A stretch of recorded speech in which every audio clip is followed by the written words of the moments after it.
Hello friends, welcome to our YouTube channel.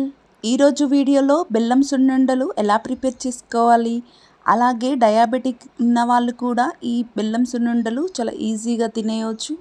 పిల్లల నుంచి పెద్దల వరకు చాలా బలమైన ఆహారం అండి. చాలా ఈజీగా ఎలా ప్రిపేర్ చేసుకోవాలి చూపిస్తాను. మరి లేట్ చేయకుండా వీడియోలోకి వెళ్ళిపోదామా. వీడియోని స్కిప్ చేయకుండా చివరి వరకు చూడండి. బెల్లం సున్నుండలు చాలా టేస్టీగా ఉంటాయి.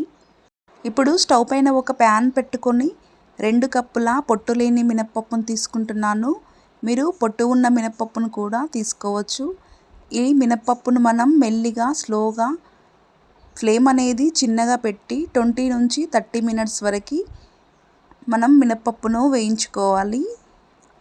అలాగే కొంచెం వేయించిన తర్వాత 1/2 టేబుల్ స్పూన్ నెయ్యిని యాడ్ చేసుకొని మినపప్పును మనం స్లోగా వేయించుకోవాలండి. మినపప్పును స్లోగా వేయించుకుంటేనే సున్నుండ అనేది మనకి టేస్టీగా ఉంటుంది. మనకి పచ్చివాసన అనేది లేకుండా సున్నుండ చాలా టేస్టీగా ఉంటుంది. మనం నిదానంగా వేయించుకోవాలి.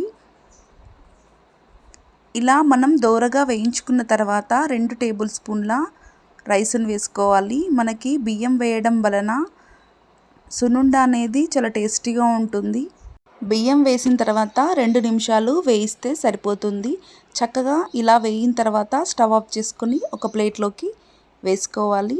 పూర్తిగా చల్లార్చుకోవాలండి. ఇలా చల్లార్చుకుంటే మనకి తొందరగా గ్రైండ్ అవుతుంది. ఇలా పూర్తిగా చల్లార్చుకొని ఒక 10 నిమిషాల పాటు మనం పక్కన పెట్టుకోవాలి. చూడండి, మనకు ఒక 10 నిమిషాల తర్వాత చక్కగా మనకి పూర్తిగా చల్లారిపోయిందండి. ఇప్పుడు ఒక మిక్సీ జార్ తీసుకొని మనం మిక్సీ జార్లోకి ఈ పప్పులని వేసేసుకుందాము. చక్కగా ఇలా నిదానంగా వేసుకోవాలి. మనకు పప్పులు అనేటివి దోరగా ఫ్రై అయిపోతేనే సున్నుండ అనేది చాలా టేస్టీగా ఉంటుందండి. మీరు ఎక్కడా స్కిప్ చేయకుండా వీడియోని చూడండి. అలాగే మినపప్పు అనేది లోలో పెట్టుకొని 20 to 30 మినిట్స్ పాటు వేయించుకుంటేనే మనకి సున్నుండ అనేది పచ్చివాసన లేకుండా చాలా టేస్టీగా ఉంటుంది. ఇప్పుడు మిక్సీ మూత పెట్టుకొని మెత్తటి పౌడర్ లాగా పట్టుకోవాలండి. చూడండి, మనకు మిక్సీ జార్లో కూడా ఇలా మెత్తని సాఫ్ట్ పిండి అనేది ఖచ్చితంగా వస్తుంది. చూడండి, ఇలా మెత్తని సాఫ్ట్ పౌడర్ లాగా పట్టుకొని ఒక లోతైన బౌల్లోకి ఈ పౌడర్ని వేసేసుకోవాలి. చూడండి, ఎంత స్మూత్గా పిండి వస్తే మనకి సున్నుండ కూడా అంత టేస్టీగా ఉంటుంది. ఇప్పుడు మనం ఏ కప్పుతో అయితే మినపప్పు తీసుకున్నామో అదే కప్పుతో 2 కప్పుల బెల్లాన్ని తీసుకోవాలి. మనకి బెల్లం 2 కప్పులు వేస్తేనే స్వీట్నెస్ అనేది బాగుంటుంది. స్వీట్ ఎక్కువ తినే వాళ్ళైతే ఇంకొంచెం బెల్లం కూడా యాడ్ చేసుకోవచ్చు. ఇలా పిండి బెల్లం రెండింటిని మనం ఒకసారి అంతా కలుపుకోవాలి. చూడండి, మెత్తటి బెల్లం అయితే మనకు నెయ్యి అనేది కూడా తక్కువ పడుతుంది.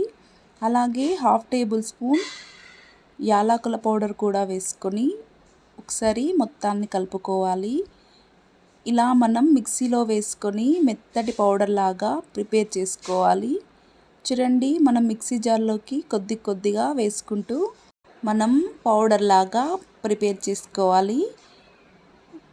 ఇలా మనం పౌడర్ లాగా ప్రిపేర్ చేసుకున్న తర్వాత చూడండి, మనకి పౌడర్ అనేది ఎంత సాఫ్ట్గా వచ్చిందో. ఈ పౌడర్ని మనం అదే బౌల్లోకి కొద్దిగా వేసుకోవాలి. చాలా సింపుల్ అండి సున్నుండలు చేయడం. చెయ్యరాని వాళ్ళు కూడా చాలా ఈజీగా సున్నుండలు ప్రిపేర్ చేసుకోవచ్చు. చాలా టేస్టీగా ఉంటాయండి. ఇలా ఒకసారి మనం కలుపుకున్న తర్వాత మనం ఏ కప్పుతో అయితే మినపప్పును తీసుకున్నామో అదే కప్పుతో కరిగించిన నెయ్యిని 1 కప్పును తీసుకుంటున్నాము. ఇలా 1 కప్పు నెయ్యి మొత్తం వేసుకొని పిండి మొత్తం నెయ్యికి కలిసేలాగా ఒకసారి అంతా కలుపుకోవాలి. చూడండి, ఇలా స్లోగా కలుపుకోవాలి. నెయ్యి ఎక్కువ తినే వాళ్ళైతే ఇంకొంచెం నెయ్యిని కూడా యాడ్ చేసుకోవచ్చు. మనం ఏ కప్పుతో అయితే మనం మినపప్పు తీసుకుంటామో అదే కప్పుతో 1 కప్పును నెయ్యిని తీసుకుంటే చాలా పర్ఫెక్ట్గా సున్నుండలు అనేటివి వస్తాయి. ఇలా చక్కగా ఒక ముద్ద అయ్యేంత వరకు కలుపుకున్న తర్వాత మనం చేతితో ఇలా ఒక ముద్దను తీసుకొని రౌండ్గా చుట్టుకోవడమే. చాలా టేస్టీగా ఉంటాయండి. ఇలా పిండి మొత్తం కూడా మనం రౌండ్గా వీలైనన్ని సున్నుండలు ప్రిపేర్ చేసుకోవాలని చాలా టేస్టీగా ఉంటాయండి. ఇప్పుడు సర్వింగ్ ప్లేట్లోకి సర్వ్ చేసుకుందాము. చాలా టేస్టీగా ఉన్నాయండి బెల్లం సున్నుండలు. ఎవరైనా ఈజీగా చేయొచ్చు.